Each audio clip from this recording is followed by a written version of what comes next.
تقوم بحماية أرضنا وشعبنا من العدوان، وخاصة العدوان التركي والقوى الإرهابية المرتزقة.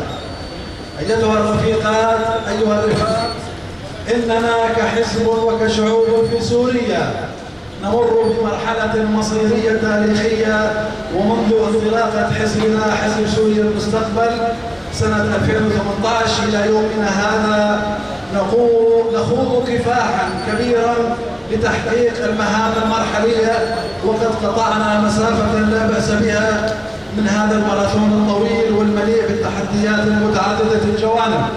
ونتيجة موقعنا الجيوسياسي حولتها إلى مركز للحرب العالمية الثالثة التي تخوضها القوى الدولية العظمى إلى جانب القوى الإقليمية والمحلية والأجندات التابعة لهم.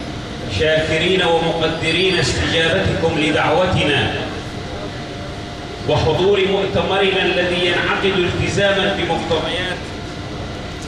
بمقتضيات النظام الداخلي لحزب سوريا المستقبل، وحرصا منا على إرساء التجربة الديمقراطية والقبول بنتائجها وتجسيد المشاركة الفعلية للأعضاء في اتخاذ القرار عبر اختيارهم لأعضائهم وممثليهم، ووضع الأطر والخطوط العامة لمسيرة الحزب في المرحلة القادمة بما تحمله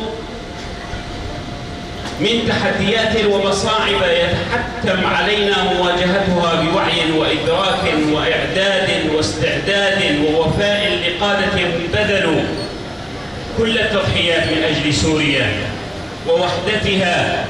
ومنذ بداية التأسيس تشكلت قوى صلبة مدافعة عن أحلامه وأمان شعبنا في التحرير من الاستبداد، وانتخابات حرة ديمقراطية برعاية دولية. ونؤكد دائما دعمنا للجهود المبذولة بخصوص الحوار الكردي الذي سيكون بوابة حقيقية للحوار السوري ولحوار كل أبناء سوريا.